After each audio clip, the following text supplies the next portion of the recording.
Deus está entre nós, Emanuel. É uma criança. Essa criança cresceu. Ele foi para uma cruz. Ele morreu uma morte que não era dele. Aquela morte era minha. E se você não tem essa experiência com a morte de Jesus,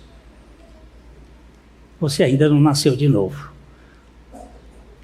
Você pode ter teologia e conhecimento, mas a experiência é fundamental.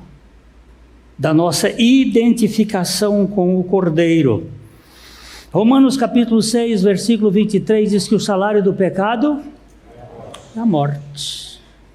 Mas o dom gratuito de Deus é a vida eterna. Jesus tinha que morrer. Ele tinha que se encarnar para morrer uma morte que era nossa. Romanos 5,12,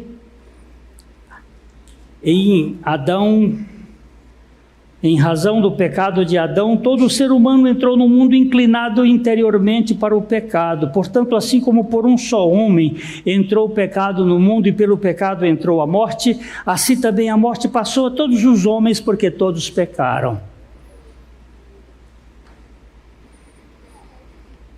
O pecado é inato, não apenas um comportamento aprendido para redimir os seres humanos. Pecadores, o Redentor tinha que ser humano e assumir o pecado do homem para poder libertar o ser humano. Gálatas 4, 4 e 5, Gálatas é uma explicação bem plausível desta realidade. Vindo, porém, à plenitude dos tempos, Deus enviou o seu Filho, nascido de mulher, nascido sob a lei, a fim de resgatar os que estavam sob a lei, a fim de que recebêssemos a adoção de filhos.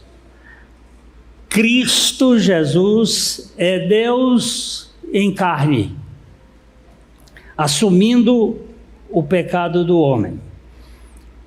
Como Redentor, ele deve ser sem pecado, mas ele tem que levar os nossos pecados. Por isso que João Batista diz: eis o Cordeiro de Deus que tira o pecado do mundo. Jesus não tinha pecado. Ele até uma vez disse assim: quem me convence de pecado? Aquele que não conheceu o pecado, Deus o fez pecado por nós, para que nele fôssemos feitos justiça de Deus.